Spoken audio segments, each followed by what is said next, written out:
Nos reunimos un año más en esta sala, ya son unos cuantos años que vamos manteniendo la actividad de los cursos monográficos y como es un momento de reencuentro, pues es un momento también de agradecimiento, de dar las gracias a la Cátedra de Estudios del Patrimonio, Alberto Ibáñez, de la Universidad de Burgos, a su director, el profesor René Payo, que como también es director de la institución Fernán González y había un acto de la institución, no se ha podido quedar, pero se ha pasado un momentito.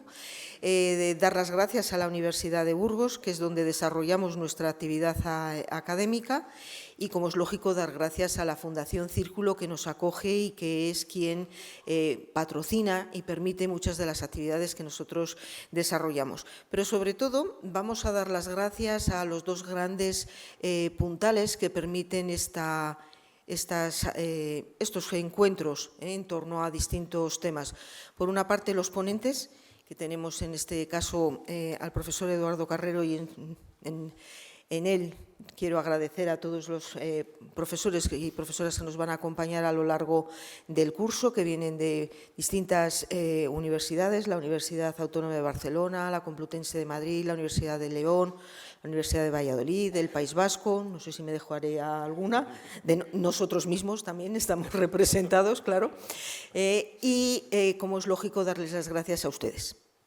Ustedes son los verdaderos protagonistas de que nosotros sigamos haciendo esta apuesta, una apuesta que ya empezó hace muchos años y que en gran parte de esa apuesta pues también tenemos a su culpable en la primera fila, la profesora Iglesias Ruco, que siempre nos ha animado a que hagamos cosas, que no estemos solo metidos en el despacho. Bueno, a veces hacemos tantas cosas que estamos poco en el despacho, pero bueno, ella es un poco también, ¿no?, artífice de esto. Pero, desde luego, sin ustedes esto no sería posible. Porque el profesor Eduardo Carrero me dice, ¡qué envidia! ¿Cuánta gente tenéis? Digo, tenemos poder de convocatoria. Sí que es cierto que esta conferencia inaugural es abierta, pero bueno, hay 110 matrículas. Hoy en día creo que eso, no sé, en Barcelona, como no creo que os tengáis esos números, ¿no? En algo les teníamos que ganar, ¿no? Y seguro que el resto de los profesores que cuando vengan siempre nos dicen que es para ellos una gran satisfacción poder ver la sala repleta y con personas tan interesadas como ustedes. El tema de este año, después de haber tratado, pues yo creo que hemos tratado un poquito de casi todo, ¿no? Porque hemos visto monasterios, catedrales, hemos visto arte y poder, arte y naturaleza, una perspectiva femenina. Pues este año pensamos que detenernos un poco en el mundo de la fiesta, del ceremonial, de la liturgia, nos iba a permitir entender muchas de las cosas que ya se habían planteado en otros cursos y dar respuesta a muchas de las cosas que se habían ido planteando. Y tenemos un recorrido amplio, amplio en el tiempo, amplio en el espacio geográfico, desde cuestiones del ceremonial litúrgico que tendremos hoy en el mundo de las catedrales, a cuestiones, por ejemplo, cómo se reviste un obispo de determinada manera en las ceremonias, elementos que forman parte de esas ceremonias como puedan ser los retablos o elementos tan etéreos como pueda ser un perfume, hasta cuestiones ligadas a fiestas, ligadas a los viajes cortesanos, el mundo del siglo XIX con el protocolo especial de las cortes decimonónicas, o incluso llegaremos hasta las fiestas del periodo franquista. Con lo cual, el repertorio es suficientemente amplio como para que todo el mundo encuentre algo o muchas cosas que le puedan llamar la atención. Como siempre, el curso está organizado con actividades teóricas que se desarrollarán los jueves en esta misma sala, salvo que nos avisen que nos cambian de sitio, que ya saben que a veces somos itinerantes. Bueno, pues ya nos avisarán si tenemos que ir a la otra sala. Los jueves a las 5:30. Hoy, como es la inaugural, pues la hacemos un poquito más tarde. Y luego tendremos dos actividades de carácter práctico. Una en torno a un tema que es muy muy obligado, ¿no? Vamos a ver dos temas muy obligados de fiestas de carácter religioso, como son la fiesta del Corpus en torno a Toledo. Ah, sí, claro, pues ya me había dejado una profesora, me había dejado la Universidad de Castilla-La Mancha, me había dejado a Palma. Bueno, el Corpus, y el otro gran momento sería la Semana Santa. Entonces, para ver la Semana Santa lo veremos en Valladolid y veremos algunos de los pasos y de los espacios procesionales más interesantes de la capital vallisoletana. Y luego tendremos otra actividad práctica en Salamanca, pues para ver diferentes espacios, tanto religiosos como su gran plaza mayor, evidentemente, los espacios urbanos por excelencia, que también conoce la profesora Iglesias Ruco, y donde tenían lugar gran parte de la vida pública y festiva de nuestras ciudades del antiguo régimen. Y luego ya tendríamos la actividad estrella, no vinculada directamente al monográfico, pero que saben que hay que estar matriculado en él para poder optar a él, que ya sí que están matriculados, que es el viaje a Nápoles. Entonces, si sobrevivimos todos hasta mayo, yo estoy segura que ustedes sí, en mi caso es más difícil, pues porque con la vida que llevo tan mala, pues no sé si llegaremos. Seguro que ustedes sí, y bueno, esperemos pasar una semana, casi una semana en Nápoles, pues viendo tanto el Parque Arqueológico de la Magna Grecia, Paestum, ¿no? Imponente, todos los conjuntos arqueológicos en torno al Vesubio, y luego, como es lógico, el Nápoles borbónico. Y tendremos ocasión de reflexionar sobre diferentes cuestiones. Y esto es un poquito el panorama que tenemos, el planteamiento del curso. Y otra vez agradezco al profesor Eduardo Carrero que esté con nosotros en la inauguración, y le paso la palabra al profesor Julián Hoyos, a quien dejo para el final del agradecimiento de que una vez más pues compartamos esta experiencia. Pues muchas gracias a los dos.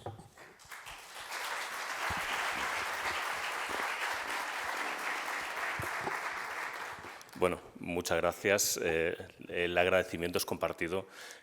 Trabajar con María José es muy fácil, ya la conocéis perfectamente, y es una persona organizada, diligente. A veces todo lo que no soy yo lo es ella, por suerte, y eso ayuda mucho para que todo esto salga bien. Así que contemos con ella y que nos dure, como dice, eso de que igual no sé si llegaremos hasta el final, esperemos que sí.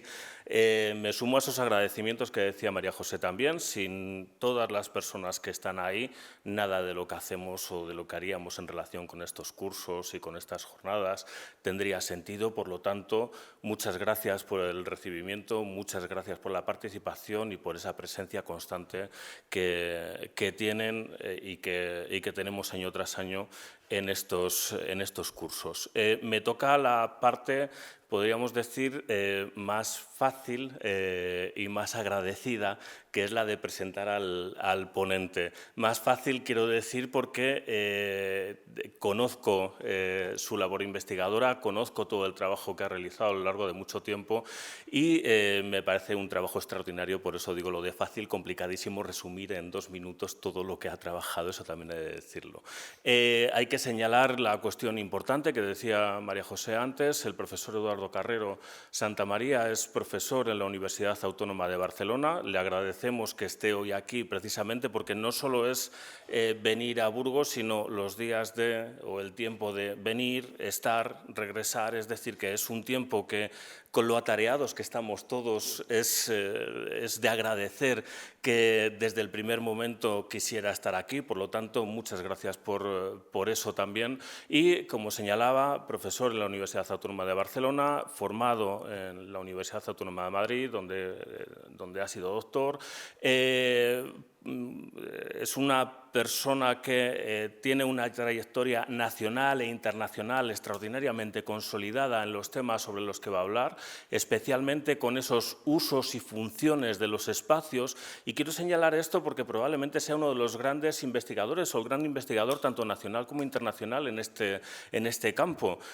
Ha abierto nuevas vías de investigación en muchas ocasiones y utiliza o se sirve de los edificios y de los espacios existentes y de la topografía catedralicia o monástica, de los espacios, en definitiva, de todos estos edificios, para trasladarnos un conocimiento más veraz. Quiero decir un conocimiento más veraz, no el conocimiento único o auténtico, porque hay muchas interpretaciones sobre todo esto. Él nos aporta las suyas, que son extraordinariamente válidas y muy sugerentes en muchas ocasiones acerca de cómo pudieron ser esos espacios transformados, mutados, mutilados en muchas ocasiones también, y es muy interesante ver cómo la liturgia interactúa con los espacios, cómo la liturgia se modifica y esos espacios también se van modificando a lo largo del tiempo. Por lo tanto, no hace un estudio fosilizado de esos edificios, sino que hace un estudio en esa evolución temporal, desde la Edad Media hasta prácticamente la actualidad, podríamos decir, porque el conocimiento de esos edificios lo realiza desde el momento actual, yendo hacia atrás, casi podríamos decir, o de manera inversa también. Es decir, ese recorrido cronológico y temporal extraordinariamente interesante. Les señalaba, tiene numerosísimas publicaciones, no puedo pararme a señalar todas ellas, sí que les indico uno que por su lectura y por su importancia después de todo el conocimiento que ha ido adquiriendo a lo largo del tiempo, su libro publicado en el año 19, La Catedral Habitada, que es uno de esos libros citados de manera constante y que será muy citado, y recomiendo su lectura porque creo que cualquiera de los que están aquí, de los investigadores, porque va dirigido, diría, que a cualquier público que esté interesado por esos cambios en esos edificios, es muy interesante ver cómo la liturgia, los usos, las funciones, etcétera, van cambiando esos espacios y también en el tiempo van modificándose. Y es muy importante también y muy relevante cómo hace uso de la documentación, porque utiliza todo tipo de documentación para analizar. En ocasiones nos centramos solo en libros de fábrica, cuando hacemos investigaciones, pero hace todo tipo de lecturas de libros, desde aquello que tiene que ver con la música hasta aquello que tiene que ver con los rituales litúrgicos, etcétera. Y es extraordinariamente interesante, y les señalo únicamente en relación con Burgos, porque sobre Burgos también he investigado y he investigado muchísimo, y sobre la Catedral de Burgos tiene trabajos punteros, señeros, en relación con el claustro de la catedral, en relación con Vicente Lampérez y la Catedral de Burgos y la transformación de esa Catedral de Burgos, en relación con las huelgas también ha trabajado, con la Capilla de Santiago del Espaldarazo también. Es decir, me podría poner a hablar mucho sobre todo lo que ha trabajado y no quiero restarle más tiempo de lo que ya le he quitado, pero únicamente destacar esa cuestión, su labor investigadora extraordinaria y el agradecimiento de que esté hoy aquí con nosotros en esta conferencia. Muchas gracias.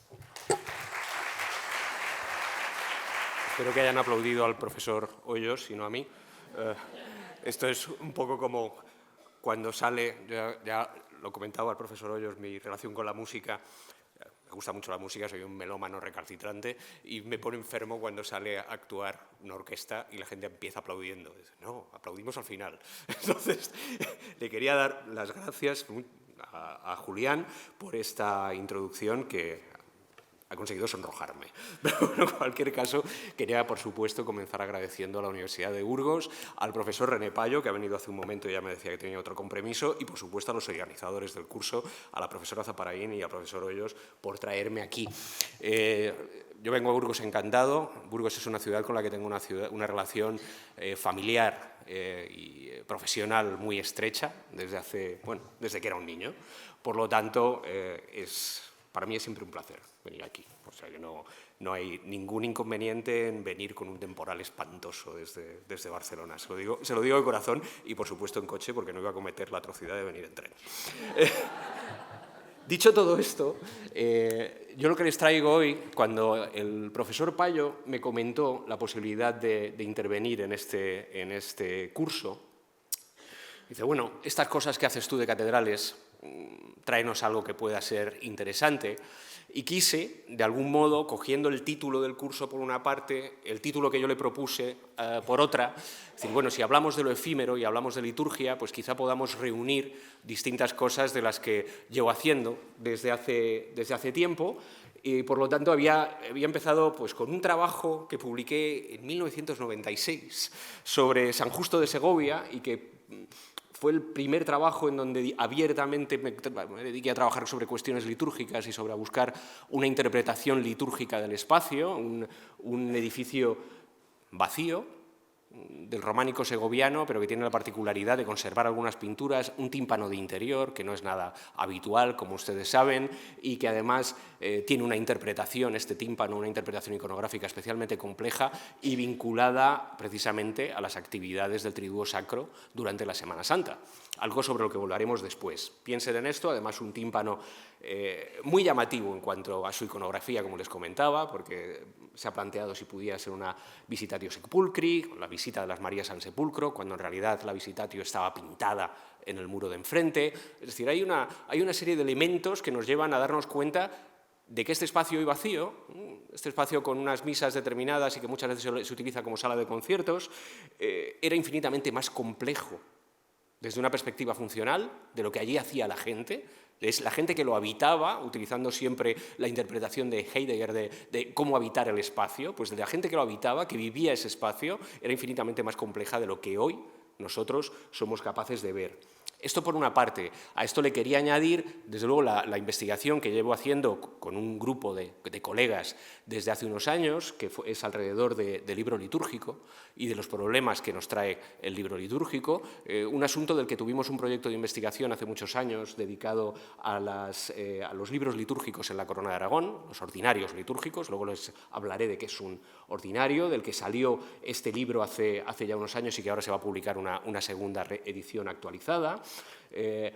Un tipo de libro litúrgico que se pensaba que era o que tenía una mayor presencia en la vecina Corona de Aragón y que ahora nos estamos dando cuenta de que tiene exactamente la misma presencia en Castilla, gracias a otro proyecto que tenemos en el que estamos dedicándonos a trabajar el territorio eclesiástico toledano. En varias catedrales dentro de este territorio eclesiástico, bueno, un poco aprovechando esos 800 años de la catedral, los 800 de la catedral de Burgos, los celebramos hace unos años, ahora le toca a Toledo, bueno, pues estamos dándonos cuenta de que esa misma presencia del libro litúrgico es exactamente igual de rica, exactamente igual de rica. Quería comentarles, hablándoles de, precisamente, tratamos de calendario litúrgico, hablar del tiempo, de la imagen y de lo que es la catedral, y de los problemas que nos lleva a la hora de interpretar la catedral en función de la liturgia y en función del tiempo a partir del edificio y a partir de las fuentes. Miren, en 1994, el profesor Pedro Navascués publicó un artículo en una revista muy local. Entonces todavía no estábamos obligados a publicar en revistas que tuvieran índices de impacto, era simplemente una revista muy local, Los Amigos de la Catedral de Astorga, publicó esta Arquitectura y Liturgia a la Organización Procesional de la Catedral de Astorga. El profesor Navascués había encontrado un libro de constituciones de la catedral del siglo XIX, en donde se relataban pormenorizadamente algunas de las procesiones por el interior del templo que tenían como epicentro el coro de la catedral y desde allí se dirigían o daban la vuelta alrededor del coro, se acercaban al altar mayor o incluso salían por la puerta principal. Claro, cuando uno se encuentra con un libro de estas características de una época determinada, lo primero que tiene que pensar es ¿de qué catedral está hablando el libro? Y es un asunto sobre el que les quiero insistir muy especialmente. El libro que se encontró el profesor Navascués describía las procesiones como las que tenemos pintadas en este preciosísimo exvoto de la Virgen de la Majestad que realizó el pintor religioso, poeta, un personaje complejo, como ha estudiado Manuel Arias, Juan de Peñalosa. Pues dentro de este precioso exvoto de la Virgen de la Majestad astorgana nos pinta en segundo plano esta procesión con todos los cargos catedralicios, las órdenes monásticas, la cruz procesional, por supuesto la manga, las autoridades locales, todo el mundo aparece perfectamente representado en procesiones que podemos imaginar en algún momento semejantes a las que documentaba el profesor Navascués en la catedral, pero ojo, la catedral que estaba estudiando el profesor Navascués era la catedral del siglo XIX y no la de Peñalosa. Peñalosa estaba viviendo en el siglo XVII una catedral que ni siquiera se había terminado. Fíjense en la imagen en segundo plano, donde vemos las murallas de Astorga, el desarrollo de la catedral tardogótica de Astorga y cómo no había llegado hasta la fachada occidental, hasta la gran fachada, no sé muy bien cómo calificarla, churrigueresca, de la catedral de Astorga, pero donde todavía teníamos el cuerpo de naves románico y la torre románica de la catedral in situ. Estamos hablando del siglo XVII. Es decir, que tenemos que andar con pies de plomo cuando tenemos un libro litúrgico, utilizamos la información de ese libro litúrgico y a qué edificio nos estamos enfrentando, en qué época del edificio, porque es una época concreta y en un momento determinado, cosa que puede darnos algunos dolores de cabeza. Se lo digo porque muy habitualmente tenemos la fortuna de conservar imágenes de esos edificios de época. Les he traído algunos ejemplos simplemente para que vean a lo que me estoy refiriendo. Aquí teníamos Astorga, una Astorga sin acabar en el siglo XVII. Aquí podemos ver, nos vamos muy lejos, y además es una abadía, San Agustín de Canterbury, en el Reino Unido, en Inglaterra, entonces Inglaterra, no el Reino Unido, cómo fue representada la cabecera del edificio por un geógrafo, Thomas Hellman, que escribe un Speculum Agustinianum, dedicado a cuestiones geográficas, básicamente, y que de repente nos sorprende con una representación que a él le vio llamarle la atención especialmente, de la cabecera de la catedral, representando todos los relicarios que estaban dispuestos por la girola, una girola que, no olviden nunca, no era practicable. Tenemos esta extraña idea de que los peregrinos giraban por las girolas de las catedrales. No, las girolas de las catedrales son un espacio procesional, no tienen poco o nada que ver con los peregrinos. En este caso lo podemos ver muy bien porque fíjense que en la parte inferior aparecen dos puertas laterales que están impidiendo la entrada de los peregrinos, ya que se trata de un lugar, un tesoro, en donde se guardan las reliquias en cada una de esas capillas y esas reliquias se sacan después para ser mostradas, ahora sí, a los peregrinos. La arqueología después demostró que el dibujo de Thomas Hellman era perfecto, es decir, que se adecuaba perfectamente a lo que la arqueología había encontrado en San Agustín de Canterbury. ¿Es el momento? Sí, es el momento en el que Thomas Hellman hace su dibujo. No es el momento del siglo XVI, no es el momento del siglo XII, es el momento de Hellman, en un momento determinado de la Baja Edad Media, cuando él plantea qué es lo que él ha visto. Lo mismo nos ocurre con una miniatura francamente gozosa, que es esta miniatura conservada en un libro del frontispicio de un cartulario, del cartulario de la Cofradía de Santiago en Tournai, en los Países Bajos, donde el ilustrador tuvo a bien representar la capilla mayor de la Catedral de Santiago. Y tenemos la suerte, una de las pocas ocasiones en las que un edificio es retratado en una instantánea de época. Es decir, la imagen que está ahí representada es la capilla mayor de la Catedral de Santiago en el siglo XV. ¿Por qué? Ustedes me pueden decir, bueno, ¿y por qué sabemos que es la de verdad y no es como tantas otras ocasiones, una visión idealizada por parte del dibujante? Bien, porque son tantos los elementos que sabemos que existieron, desde la propia imagen, fíjense, arriba del apóstol, a la que un personaje está dando un abrazo, exactamente igual que ahora, toda una serie de elementos que nos están permitiendo saber que aquello es una vera efigie de la capilla mayor de la Catedral de Santiago, tal y como era en el siglo XV. ¿Es como la que vio el arzobispo Gelmírez entre los siglos XI y XII? No. ¿Es la que vio don Juan Arias en el siglo XIII? No. Es la del siglo XV. Con su gran ciborio tardogótico, como pueden ver, con los paños que pagaba el rey de Francia, con las lises de Francia, en el lado norte del presbiterio. Es decir, hay muchos elementos que nos están hablando de la realidad física de la imagen y cómo el dibujante quiso representarla. Es un tiempo determinado para la Catedral de Santiago, que nosotros podemos comparar con la de hoy, con la Catedral de Santiago, que ustedes me dirán, esta es la Catedral de Santiago barroca. Digo, no. Es la Catedral de Santiago restaurada, es la Catedral de Santiago del siglo XXI, no la Catedral de Santiago barroca, tampoco es la Catedral de su tiempo, de cada momento diferente, simplemente para que comparen un poco, es el mismo edificio, tenemos la misma imagen, que es la imagen del apóstol, que la tenemos ahí en el centro, se sigue subiendo arriba, igual que se subía desde aproximadamente 1200, que sabemos que es cuando se realizó esa reforma del altar mayor, pero una es la imagen de la catedral en el siglo XV, la otra es la imagen de la catedral en el siglo XXI. Un último ejemplo para que vean ustedes, que a mí me gusta mucho y lo expongo en muchas ocasiones a mis alumnos, foráneo también, en este caso nos vamos a Italia, y es la Catedral de Trento. La Catedral de Trento, tal y como fue representada por este anónimo, que una instantánea, en este caso de la Catedral de Trento, mediado el siglo XVI, cuando se estaba reuniendo el famoso Concilio de Trento, del que hablaremos después. Pues aquí lo que nos encontramos es una catedral, una visión completamente fascinante. Fíjense, en primer lugar, en los altares laterales, en toda esa serie de altares laterales colocados en los soportes, altares laterales que en un 90%, 99% de las ocasiones han desaparecido.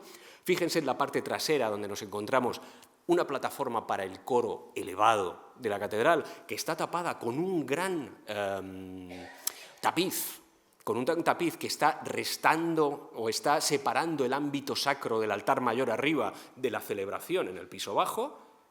La ven ustedes bien, hay una serie de elementos litúrgicos claramente representados. Esto es Trento hoy. Es la Catedral de Trento que nos ha dejado el siglo XX, el siglo XIX, el siglo XX y el siglo XXI. Es decir, nada que ver con la realidad. Por lo tanto, quiero que sean conscientes de esta primera cuestión de, a la hora de enfrentarnos al estudio espacial de quién habita la catedral, lo primero que tenemos que darnos cuenta es de quién habita la catedral y cuándo, en qué momento y qué es lo que tenía a su alrededor. Y no tantas ocasiones, y no siempre es tan fácil como en los ejemplos que les he puesto, ni tenemos la fortuna de contar con estas instantáneas de momentos determinados de una época para saber qué es lo que había o cómo se podían comportar, incluso como nos ocurre con la miniatura compostelana, que además nos está dando una clave para entender cómo funcionaba el altar mayor de la Catedral de Santiago. Llega ahora el momento de meternos en documentación, o en el asunto de la documentación, el tiempo y la documentación litúrgica. Es una nueva capa a la hora de establecer nuestro análisis o nuestra aproximación a la arquitectura catedralicia y a su funcionamiento. En primer lugar, porque en muchas ocasiones todos ustedes son gente que se ha educado en una tradición cristiana o católica, más o menos les suena qué es eso de la Semana Santa, qué es eso de la Navidad, pero sobre todo tenemos que ser conscientes de una época en la que la Semana Santa, la Navidad, las festividades de los santos, las festividades marianas, marcaban el calendario en la vida diaria de una persona. Es decir, cuando nosotros hoy, y les pongo uno de los miles de calendarios litúrgicos que hay colgados en Internet, en esta rueda litúrgica que aparece colgada en buena parte de los arzobispados para cuestiones pastorales. En este caso creo que la cogí del arzobispado de Bogotá, nada más y nada menos. Pero en cualquier caso, es una tomada de Internet, fíjense en esta división en zonas, la zona verde, que es la que la documentación nos llama tiempos flojos, tiempos más suaves dentro de la liturgia, y en el momento en el que la liturgia estresa. Y el momento en el que la liturgia estresa es, básicamente, Navidad y la Pasión, el nacimiento y la Pasión de Cristo. Desde el Adviento hasta, pues prácticamente hasta la Candelera, hasta el que hemos tenido hace nada, y después, por otra parte, desde el momento en el que se inicia la Cuaresma hasta que desemboca en la Pascua. Bien, pues estos momentos de estrés litúrgico es lo que marcaba la vida cotidiana de la gente y es lo que marca la vida del edificio. Y es lo que nosotros debemos saber. Un edificio nunca es igual dependiendo del calendario litúrgico. No solo de la época que estemos estudiando, y sepamos que la catedral del 12 no es la misma que la del 13, o que la catedral de 1150 no es la misma que la de 1200, o incluso sabemos que hay una reforma muy importante que transforma completamente todo, pero es que además durante el año la catedral podría ser diferente también, y que no tendría la misma imagen una catedral durante los meses de Cuaresma que durante el Adviento, de ninguna de las maneras. Y esa es no solo la catedral, sino la mayoría de las iglesias. ¿Esto cómo lo conocemos? Y aquí es donde la vida se nos complica muchísimo. Esto lo conocemos a partir de los libros litúrgicos. ¿Qué libro litúrgico nos explica estas cosas? Bueno, el gran problema de este tipo de libro litúrgico es que es un libro litúrgico difícil, fue trabajado, muy bien trabajado en su momento por el gran especialista francés en este modelo de libro litúrgico que fue Lemaitre, que nos dio toda una serie de claves para entender qué era un ordinario, un libro de usos, incluso podemos encontrárnoslo con el nombre de manual de los directores del coro. Dependiendo un poco del lugar en donde nos encontremos, tendrá un nombre diferente y, por tanto, lo tenemos que diferenciar claramente de libros que son mucho más verticales, mucho más... uno sabe lo que se va a encontrar allí dentro, como puede ser algo que puedan conocer ustedes como un misal, un evangeliario, un epistolario, cualquiera de estos libros que siempre tienen una estructura más o menos parecida. En el caso de los ordinarios, de estos libros de usos, cada libro de usos es diferente. Cada libro de usos tiene sus particularidades y cada libro de usos está lleno de sorpresas. El que les traigo, en el que me zambullí hace tiempo y sigo metido en él, porque es un libro de usos muy complicado, que es el libro de usos que se crea en la Catedral de Segovia allá por 1484.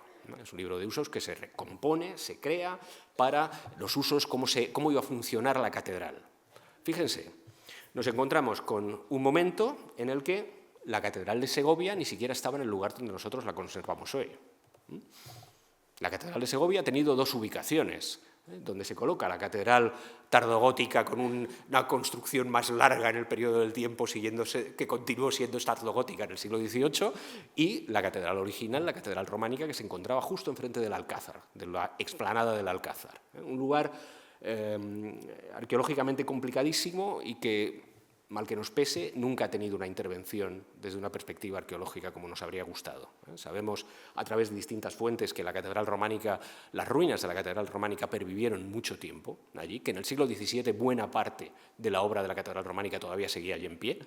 Sabemos perfectamente a través de algún expoto, a través de una de estas fuentes iconográficas secundarias, pero que después se construye este jardín y que este jardín, bueno, pues ha funcionado un poco como elemento de choque ante la posibilidad de que se realizara alguna excavación. De hecho, hace muy poquito tiempo, justo antes de la pandemia, hubo unas obras de acondicionamiento de todo este entorno y se perdió una oportunidad maravillosa para haber trabajado sobre cómo era aquella catedral, qué imagen tenía aquella vieja catedral románica de Segovia, catedral románica que no sabemos muy bien qué es lo que podía conservar de románico cuando en el siglo XV, a comienzos del siglo XVI, sufrió su parcial destrucción durante la Guerra de las Comunidades. ¿Qué había ya en esa catedral? Habían pasado toda una serie de siglos desde su construcción que muy posiblemente hacían un edificio bastardeado por el tiempo, que tenía fases, pues una fase inicial románica, pero que había sido alterado en numerosas ocasiones. Pues bien, este libro de costumbres que conservamos en el archivo de la Catedral de Segovia nos está dando el retrato de lo que se hacía en un edificio que hemos perdido y del que no sabemos muy bien cuál era su aspecto. Tenemos la complicación, más que servida, tenemos una complicación visible o interpretable desde multitud de puntos de vista. No solo esto, podemos saber qué es lo que se hacía, cómo se celebraba la Semana Santa. Además, recuerden que cuando se hace, si no lo recuerdan, se lo recuerdo yo, cuando se redacta este libro de costumbres de la Catedral de Segovia utilizando las costumbres antiguas, que eso es algo también muy bonito que tienen los libros de costumbres. Bueno, pues cuando se hace esto, curiosamente, el obispo entonces en la sede de Segovia hace el rehallazgo de los restos de San Frutos, el patrón de la diócesis. Los restos de San Frutos se colocan en un gran relicario parietal. Es decir, hay toda una serie, se realiza un coro, una sillería de coro fenomenal, que es la que todavía se conserva en la Catedral Gótica y que estudió en fechas muy recientes la profesora Teijeira, que vendrá a hablarles también dentro de este curso. Es decir, había muchísimas cosas alrededor de ese libro de costumbres que nos están hablando de un edificio que no existe y al que podemos imaginar en distintos momentos de su año litúrgico. Como diría un joven de los que hay ahora, me estalló la cabeza. Pues algo parecido es lo que le ocurre a uno cuando está trabajando con un libro de estas características de un edificio que no existe y del que es imposible recuperar nada más que pequeños elementos que se han ido conservando. Otro ejemplo, nos vamos, en este caso, a las islas. Nos vamos a Mallorca. Y en Mallorca nos encontramos con una gran fortuna. Y disculpen, que se me ha olvidado comentarles algo. Aquí entre nosotros, tenemos el libro del 15 de la Catedral de Segovia, pero tenemos una enorme fortuna y es que también conservamos el del 16. Pero el del 16, que nos hablaría de la catedral en construcción, nos plantea un problema. Y es que es una copia de un libro de costumbres de otro lugar. Volveremos sobre este tema dentro de un momento. Bien, en el caso de Mallorca ya conocen ustedes esa preciosísima catedral llena de incógnitas y de incógnitas fascinantes Y en el caso de Mallorca tenemos más suerte porque tenemos dos libros de costumbres muy cercanos en el tiempo, o relativamente cercanos en el tiempo. Tenemos esta consueta de tempore, en territorio catalano parlante o en Corona de Aragón se le denomina consueta a estos libros de costumbres, precisamente una derivación de la costumbre en latín, de la consuetudo en latín. Pues se les denomina consueta. Bueno, pues esta consueta del Archivo Capitular de Mallorca, con una cronología difícil hacia el siglo XIV, es la única ocasión en que tenemos por ahora documentado, siempre decíamos por ahora porque los archivos nunca se puede decir esto no es así, no vaya usted a saber qué es lo que puede aparecer dentro del Archivo Capitular de Mallorca, que por otra parte es riquísimo, pero por ahora es la única ocasión que tenemos documentado el uso de la llamada Capilla de la Trinidad, que es uno de los elementos más complejos y más desconcertantes dentro de la arquitectura catedralicia hispana y europea. Si ustedes se fijan en aquella estructura que pueden ver en la sección de la catedral, pueden ver que en el extremo hay una pequeña excrescencia. Fernando Chocagoitia decía que la Catedral de Mallorca era como un gran catalejo que se abría. Decía, pop, pop, pop, pop. Bueno, pues desde esta pequeña capilla de la Trinidad en dos alturas pasa a la capilla mayor y después ya a las naves. Fíjense que les he puesto un pequeño elemento, como un pequeño círculo rojo en la capilla de la Trinidad. El otro círculo rojo lo tienen en el medio de la capilla mayor, donde sabíamos que estaba el coro. Bien, pues ahí es la única vez en este costumbrero donde se nos dice que durante la Semana Santa, fíjense, se lo he indicado en rojo en la transcripción del texto, y nos dice cómo dos niños se quedan, o dos de los niños de coro, se quedan detrás del facistol o del atril, no sabemos muy bien a cuál se está refiriendo, mientras nos dice que 6 presbíteros con 8 buenos cantores se suben a la capilla de la Trinidad. Después nos dice que, por supuesto, están en la cátedra, otros se quedan en la cátedra, ya nos está hablando de distintos escenarios dentro del mismo edificio, el lugar donde está el atril, la capilla de la Trinidad, el coro donde está la cátedra, o quizás se refiera al lugar donde se sentaban los oficiantes, ahí no tenemos muy claro cuándo se está refiriendo a la cátedra, y nos dice que los 8 presbíteros que se habían subido a la capilla de la Trinidad comienzan a cantar el Kyrie eleison. Y aquí es muy difícil no dejarse llevar por cierta emoción, imaginándose la acústica del edificio, cuando se encuentran que ese Kyrie eleison que se estaba cantando desde la capilla de la Trinidad es respondido desde la nave por los que habían quedado abajo. Es decir, la única ocasión en la que nos encontramos una referencia al uso funcional de esa capilla de la Trinidad, sobre la que después se ha escrito de todo alrededor de la posible voluntad de los reyes de Mallorca de haberse enterrado allí. Recuerden ustedes que Mallorca es reino privativo hasta que fue anexionado por la Corona de Aragón, pero tuvo sus reyes propios, los reyes de Mallorca, y que habían elegido ese lugar para enterrarse, y cómo ese lugar está funcionando como escenario litúrgico en el que nos encontramos que la música, en este caso el canto, está funcionando, estableciendo un diálogo entre un espacio y otro de la catedral. Pues es la única ocasión. Por ahora, en toda la documentación mallorquina, tenemos otro libro de costumbres, que es el del siglo XVI, que redacta en catalán un hombre culto del entorno del Cabildo Catedralicio de Mallorca, Joan Font i Roig, que publica esta consueta, o que hace esta consueta de sacristía en 1511, donde ya no se dice nada de esta ceremonia. Es decir, la Capilla de la Trinidad había quedado en desuso. No funcionaba como tal. Es decir, que nos encontramos con estas diferencias cuando conservamos un libro litúrgico de otra época respecto del mismo edificio, que nos está dando pistas de que las cosas han cambiado. Por otra parte, los libros litúrgicos, y si me dejan un segundo voy para atrás y se lo muestro, los libros litúrgicos, como el de Segovia, pueden desesperarnos bastante porque fueron actualizados permanentemente. ¿A qué me refiero con que fueron actualizados? Con que muchas veces lo que se dejaba de hacer o se tachaba o se anotaba en el margen, esto ya no lo hacemos, cantamos esta otra cosa. O ya no suben 8, ahora suben 6. O cosas semejantes. Por lo tanto, el estudio codicológico y de información de un libro de estas características es complicadísimo. No solo eso, también nos podemos encontrar, un poco en relación con lo que veíamos en Segovia, edificios de una magnificencia renacentista como la Catedral de Jaén, una de las catedrales más espectaculares, arquitectónicamente hablando, que tenemos en toda la península. Bien, pues en una catedral como la de Jaén tiene un misal. No es un libro de costumbres, en este caso es un misal propio. El misal es un libro litúrgico muy caprichoso, porque puede tener referencias al uso del edificio o no tenerlas.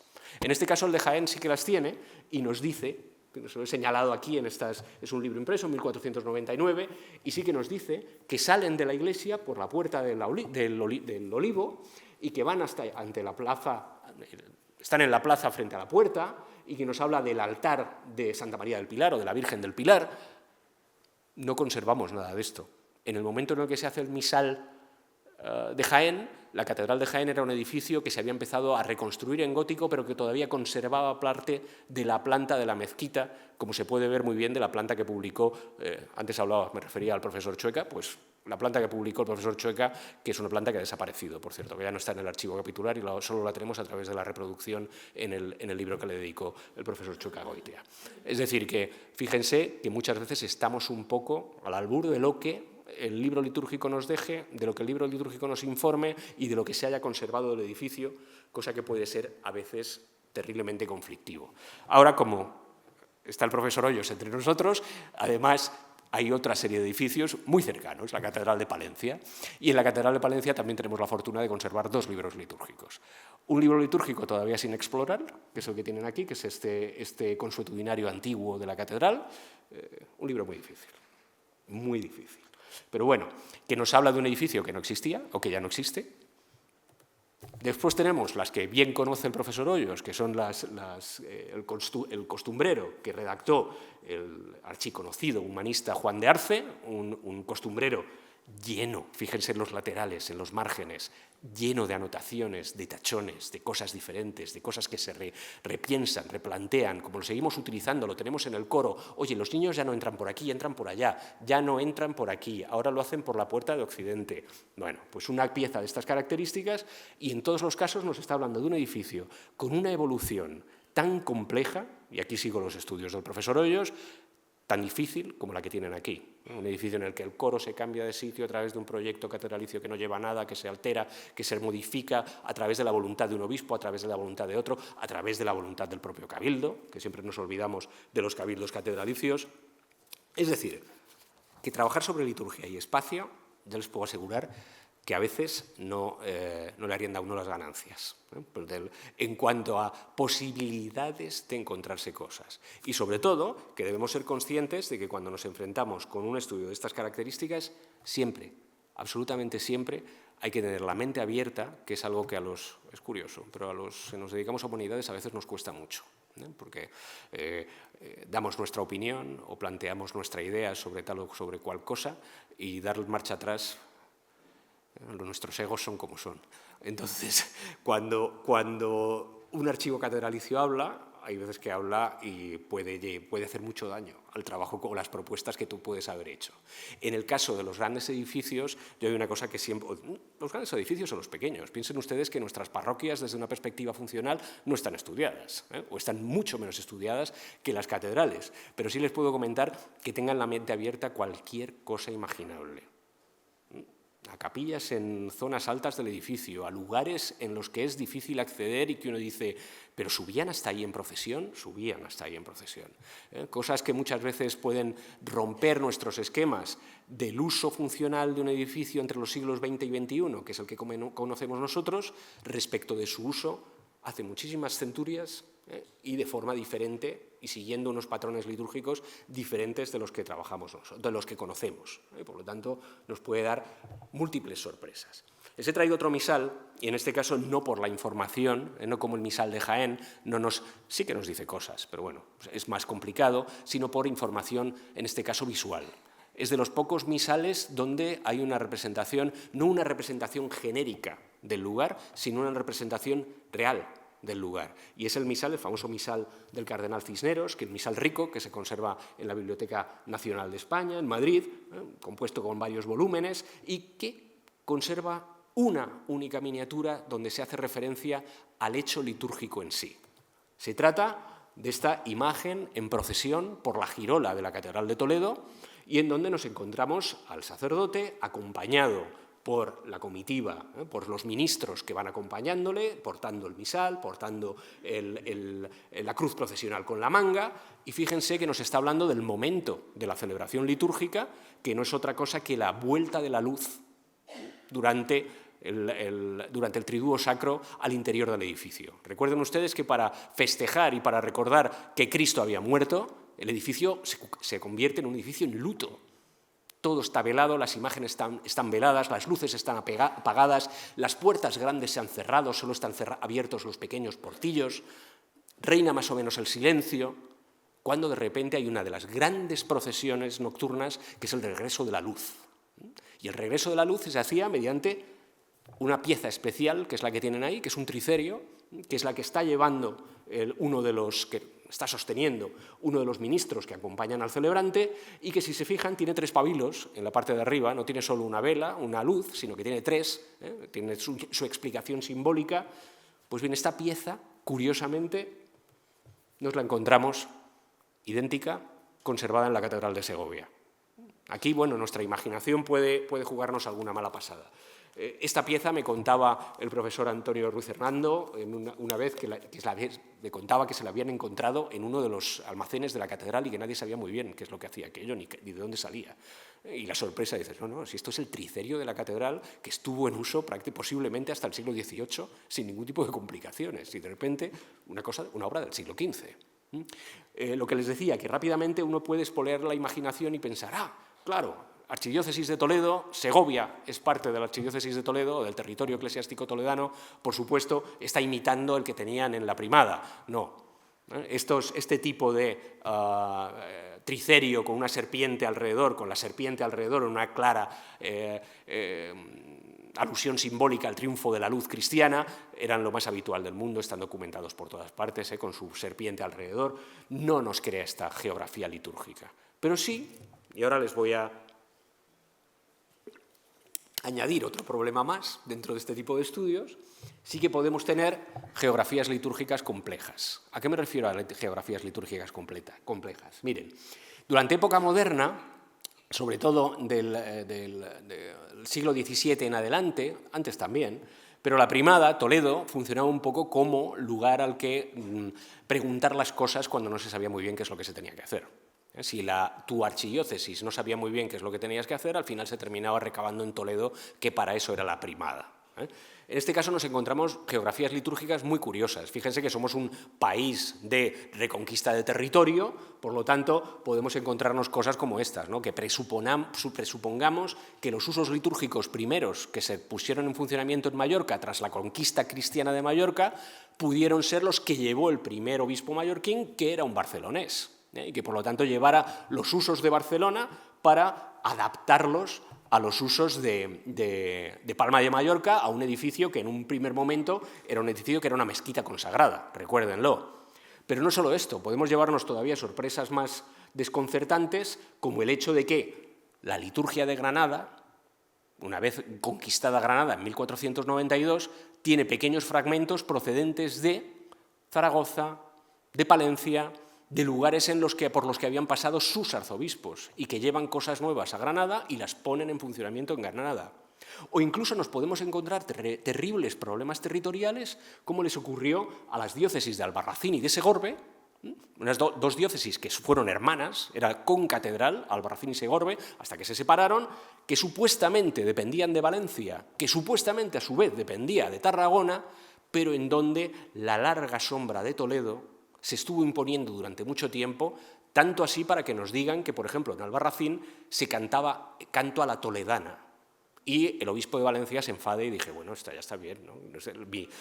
Mi presencia aquí tiene que estar por delante de la del arzobispo de Toledo, que parece que la sombra de Toledo siempre está presente en todo. Interesantísimo. Les anunciaba antes que la Catedral Nueva de Segovia tenía unos usos diferentes de aquellos usos del XV de época de don Juan Arias, del obispo don Juan Arias, que veíamos en ese folio, en este primer folio que les proyectaba. Pues bien, algo profundamente llamativo de Segovia.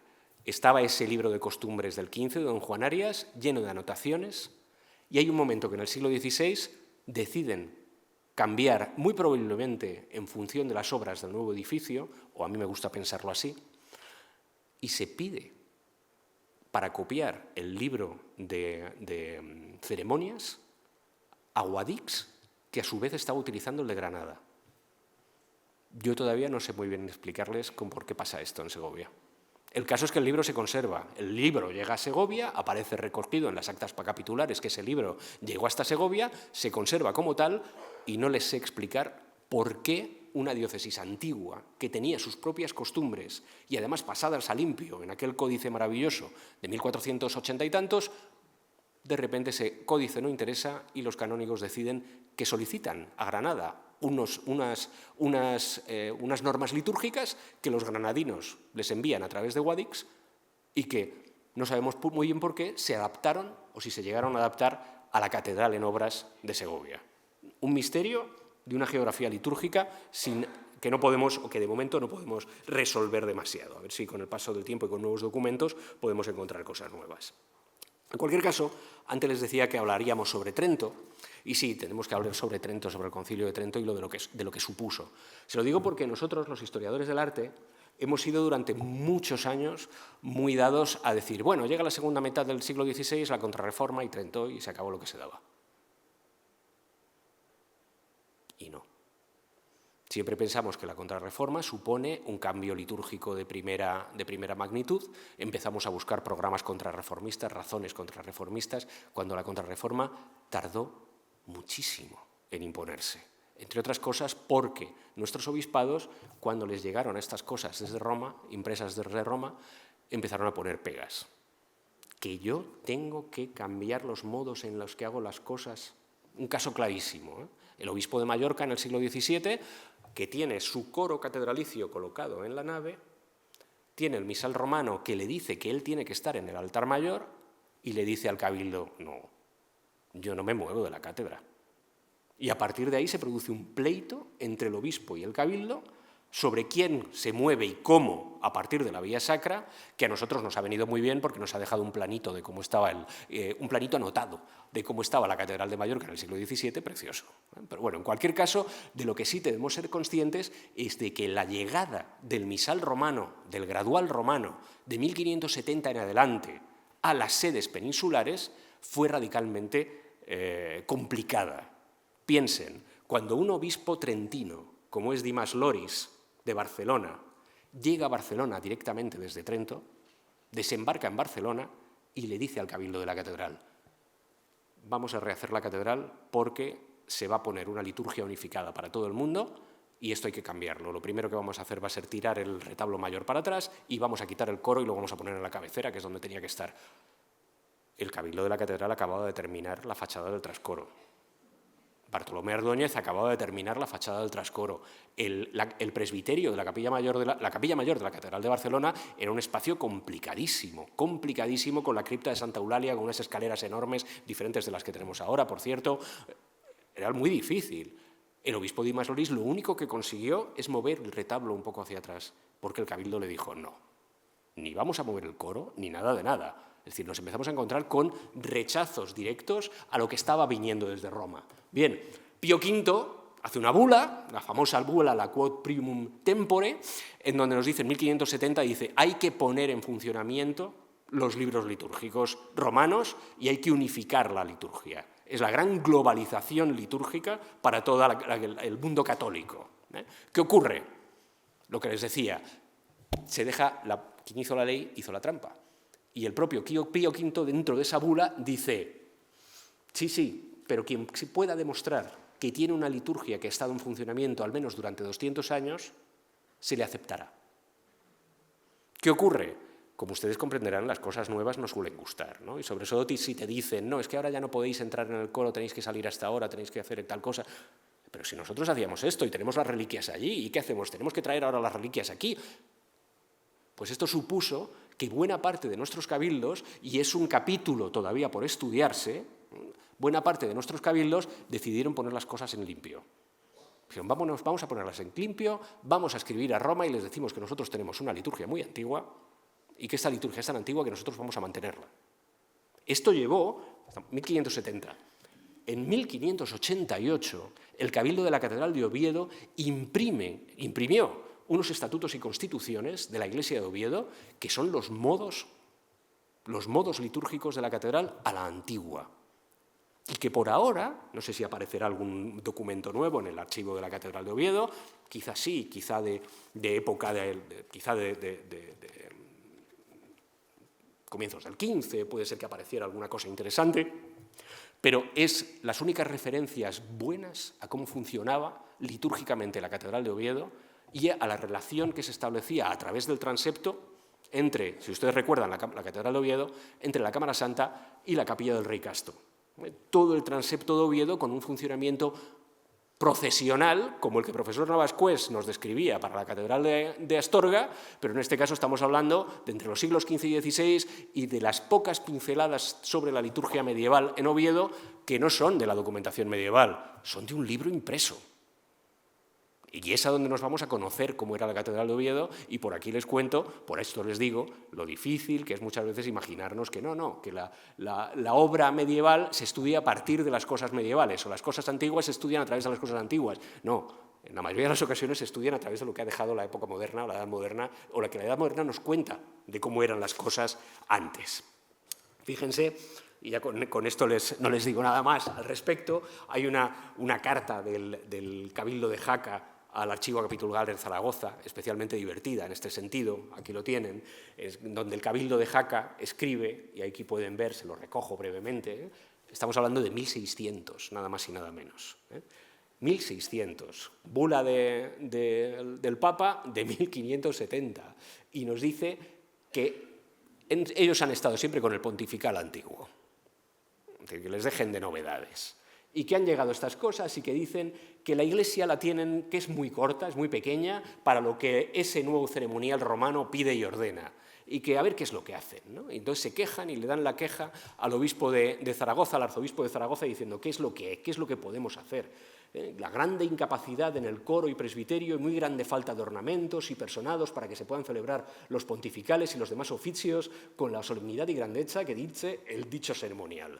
Es decir, que nosotros no vamos a poner esta cosa nueva en funcionamiento porque nosotros tenemos nuestras viejas formas de hacer las cosas y nuestra catedral está hecha o adaptada para esto. Bien, bueno, hasta ahí cuestiones del tiempo en el edificio, el tiempo del edificio, cuestiones del tiempo en los manuscritos, y ahora sí quería hablarles un caso de estudio, que es el Triduo Sacro, para ir encaminándonos hacia el final de mi intervención. Efectivamente, como bien dice el título de este curso, la liturgia es efímera en muchas ocasiones. El edificio se traviste, se cambia, se remodela, se colocan cosas nuevas, todo lo que no hemos conservado en la mayoría de las ocasiones o que cuando lo hemos conservado es, absolutamente delicioso, ¿no? Recuerden ustedes, si conocen el Burgo de Osma, el famoso velo del obispo Montoya del Burgo de Osma, que ha estudiado hace muy poquito la profesora Diana Olivares de la Complutense, que es posiblemente el velo de Cuaresma más antiguo que hemos conservado para toda la península, para España y para Portugal. O sea, bueno, tenemos estos pequeños elementos del naufragio que nos han ido quedando, pero les quería traer, en el caso del Triduo Sacro y de la celebración alrededor del sepulcro de Cristo, y enlazamos con lo de San Justo de Segovia que les proyectaba al principio, sí les quería traer para que vean la variedad de soluciones que nosotros nos podemos encontrar a la hora de hablar de lo efímero.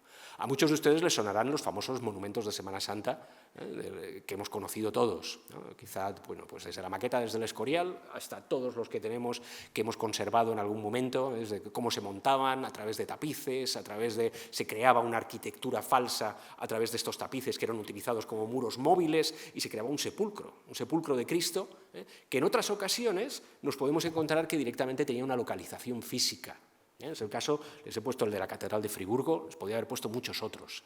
Uno de estos santos sepulcros, fíjense que nos encontramos la representación de las Marías ante el sepulcro, la figura del yacente, Cristo muerto, y en el pecho tiene esta teca, esta cavidad tapada para la realización de la ceremonia de los presantificados, en el momento en el que se depositaba una hostia consagrada porque durante el viernes no vamos a poder consagrar. Por lo tanto, se coloca y se hace así este entierro simbólico del cuerpo de Cristo, que es la hostia consagrada, al fin y al cabo.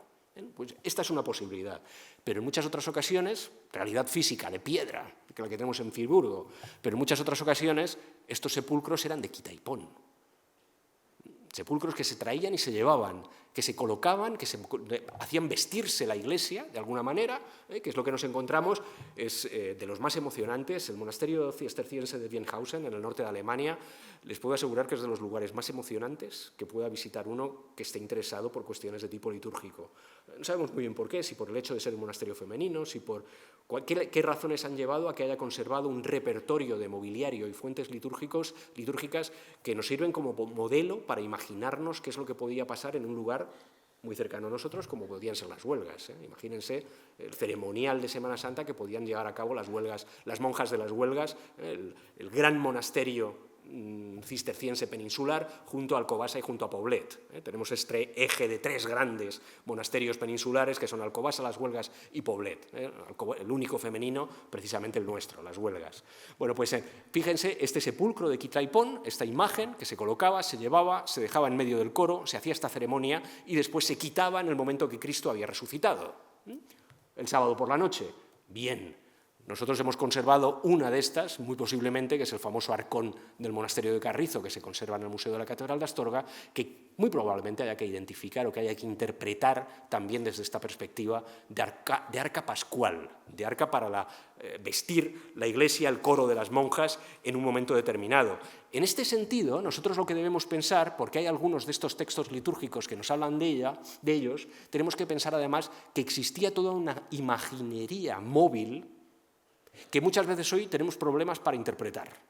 Fíjense, les traigo una imagen para que vean esta colección impresionante que hay en el Museo Diocesano y de Arte Sacro de León, pero me interesa mucho que vean esta imagen central de este Cristo yacente con la Virgen y San Juan al lado, que tienen el detalle en la derecha. Son imágenes móviles. Son imágenes que se colocaban y se ponían y se quitaban en un momento determinado o que ocupando una capilla se les daba un protagonismo especial durante un momento determinado del año litúrgico. Es lo que ocurre con los grandes llantos sobre Cristo muerto, los grandes compianto que llaman los italianos. Estos les he puesto el de Toledo, les podía haber puesto el de San Benito el Real de Valladolid, de Juni, que es posiblemente una de las piezas más espectaculares de la escultura europea del siglo XVI. Bueno, pues se trata de estos grandes tableaux vivants, esta imagen congelada en el tiempo que servía ¿para qué? Pues simplemente para visualizar lo que decía la historia litúrgica que nos estaba contando. Aquí fíjense que me interesan las cosas más antiguas.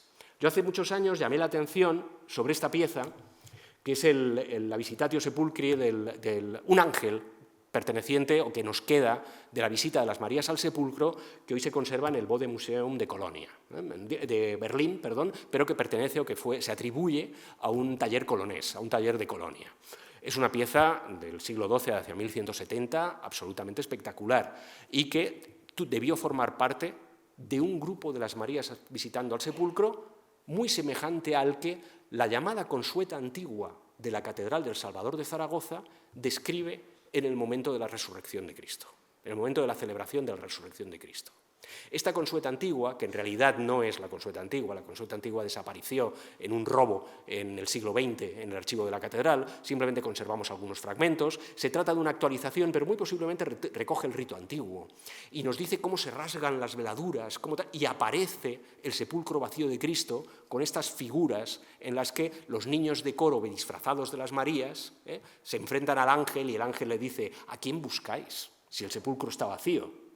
Pues hay un momento en que esto se hace mediante figuras. Este teatro de imágenes que hay en un momento determinado, en el caso de Colonia, además está acompañada, se identificó a posteriori, esta María Magdalena, que hoy se encuentra en el Museo de Esztergom en Hungría y que ha sido relacionada con este ángel, muy posiblemente formando parte del mismo grupo escultórico.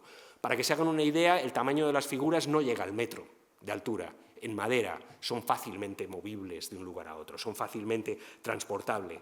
Pues bien, hace unos años el profesor Galtier de la Universidad de Zaragoza quiso identificar alguna de estas imágenes entre los fondos del Museo de Zaragoza y del Museo de Jaca.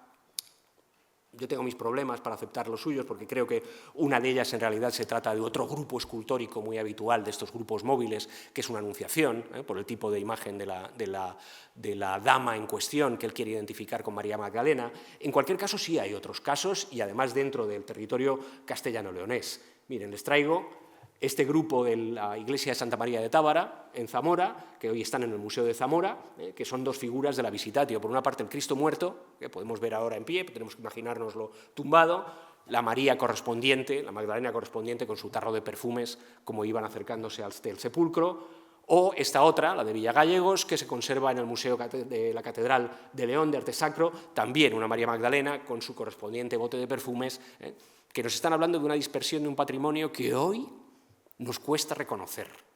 Es decir, si no supiéramos que había este tipo de conjuntos, bueno, ¿es una Magdalena o es otra de las mujeres, de las tres Marías que se acercan al sepulcro? ¿En qué contexto lo situamos? Bueno, otra vez restos del naufragio, que nos han ido quedando, de época inconcreta, de dataciones muy confusas, porque se trata de piezas muy populares.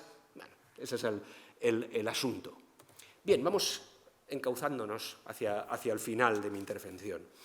Yo les estoy hablando de un mundo que hoy nos resulta extraño. Recuerden ustedes aquel famoso ensayo que nos decía que el pasado es un lugar extraño. Bueno, sí, el pasado efectivamente es un lugar extraño. Un lugar extraño para muchas cosas. Y en el caso de la liturgia, para cosas rarísimas. ¿Qué es lo que ocurre? ¿Cuándo esto desaparece? Si yo les acabo de decir que en 1570, después de la bula de Pío V, del Papa Pío V, muchas de las catedrales siguieron manteniendo sus usos o parcialmente sus usos. Todas, bueno, no todas. En el caso de Valencia es un caso interesante.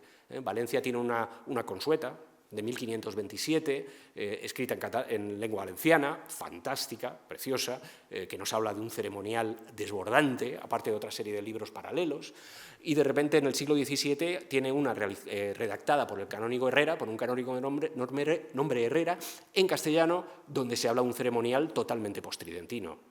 Es decir, Valencia adopta el nuevo ceremonial, desaparece en buena medida todo este gran ceremonial festivo de niños disfrazados, parcialmente desaparece y queda un poco desleído dentro de esta nueva propuesta romana de hacer las cosas uniformes para todo el mundo. ¿Cuándo ocurre? ¿Qué es lo que ocurre? Bueno, hay digámoslo así, una desescalada por parte de las catedrales. Se va haciendo poco a poco, van desapareciendo poco a poco estas cuestiones. Les he traído un caso clave para entenderlo. Un caso clave, siglo XVIII, Catedral de Toledo. Llega al solio toledano Francisco Antonio de Lorenzana.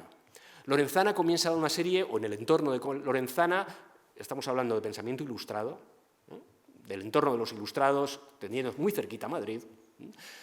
Lorenzana comienza una serie de intervenciones radicales dentro de la Catedral de Toledo, absolutamente radicales. Y entre las más bonitas, porque siempre se ha hablado, no, este remate de tal cosa debió ser de época de Lorenzana, esta fachada neoclásica debe ser de época o es de época de Lorenzana, pero poco se habla de lo que realizó desde la perspectiva litúrgica. Hay un texto muy divertido de esta época, en el que nos habla del canto de la Sibila. Si ustedes conocen el canto de la Sibila, el canto de la Sibila es el momento que en la noche de Navidad uno de los niños de coro interpreta a la Sibila, canta la Sibila, anunciando la llegada del juicio final. Bueno, se trata de una de esas piezas bien llamativas que se conservaron dentro de estas conservaciones locales que ocurren en algunos territorios en su momento periféricos, que es el caso de Mallorca. La conservación del canto de la Sibila en Mallorca, que es el que después se declaró Patrimonio de la Humanidad. Solo el de Mallorca, ninguno más. Bueno, pues el de Mallorca, que es Patrimonio de la Humanidad. Hay un texto toledano, delicioso de esta época, donde nos dicen, sí, el niño que sale a cantar la Sibila en Toledo y que chirría espantosamente y que por favor que dejen de hacer eso. No se entendía el canto de la Sibila, era algo ridículo para el pensamiento ilustrado. Un niño de coro disfrazado de mujer oriental que va acompañado de otros dos, que además lleva una espada, que va acompañado de otros dos que llevan unas luces, que intimida un poco a los canónigos del coro y les da un poco de miedo, se da una vuelta por el coro, sale y se sube al púlpito y empieza a cantar con una voz espantosa, algo que no tiene nada que ver con lo que para la música ilustrada o para la música de la Ilustración era música. Pues imagínense, el canto de la Sibila desaparece de Toledo, pero con todo eso desaparecen de Toledo las colgaduras de Lepanto que colgaban de la zona del coro, se trasladaron, como todavía podemos ver en esta fotografía de Casiano Alguacil, se trasladaron a las embocaduras del transepto, que es donde estuvieron pues, hasta fechas relativamente recientes. La foto de Casiano Alguacil es de finales del XIX. Bueno, es precisamente en el mundo de la Ilustración el que corta de raíz todo lo que quedaba de aquel viejo ceremonial tardomedieval que Trento había querido llevarse por delante y que no se llevó. No es el único caso en Toledo. Piensen que en Toledo, además, llegan a tapiar, a cerrar los agujeros de las bóvedas de la nave central desde la que se colgaban los estandartes de Lepanto. Se decide que ya no se tirarán monedas en el coro para celebrar determinadas cosas. ¿Se pueden ustedes imaginar los niños de coro tirándoles monedas en el interior del coro? Ya no se hará el zapateado que se hacía en la capilla del cardenal Albornoz, que no sabemos qué era, simplemente lo conocemos a partir de su prohibición en el siglo XVIII. Hay toda una serie de elementos que nos están diciendo, junto al repintado, al blanqueado del interior de la Catedral de Toledo, con todo su enfoscado y la colocación de todo un pincelado que imita sillares y que suprimió por completo la policromía del interior del edificio. Se nos está hablando, ese es el momento en el que cambia todo. El siglo XVIII, la Ilustración y el contexto ilustrado es el que altera todo y nos deja edificios fosilizados, que son los que todavía hemos conocido algunos de nosotros. ¿Verdad que sí? Edificios visualizados con el pendón colgado de la Capilla Mayor, un pendón que se quita porque por cuestiones museográficas ya no se puede colgar una pieza medieval que queda ahí colgada en el tiempo, pero que dejaron estos edificios un poco polvorientos, un poco fosilizados, que nos describe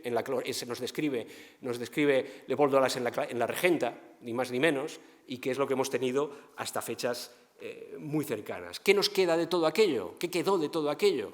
Bueno, quedaron cositas, quedaron los monumentos de Semana Santa, que todos conocemos, y quedó el Corpus Christi, que con tan buena fortuna los organizadores de este curso colocaron como cartel para mi intervención. Esto es lo único que nos quedó del esplendor de toda aquella liturgia medieval y posmedieval, en la que precisamente lo que llamaba la atención era cómo se hacían las cosas en cada lugar y de la diversa forma en la que se hacían hasta la globalización litúrgica. Muchas gracias.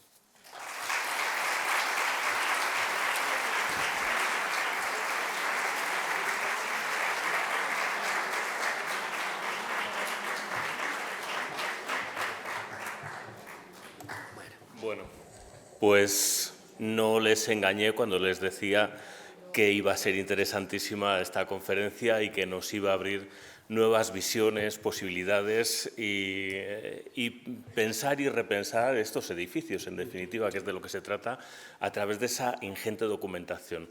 No sé si hay alguna cuestión que haya quedado en el aire o quieran preguntar. ¿Ha quedado todo claro?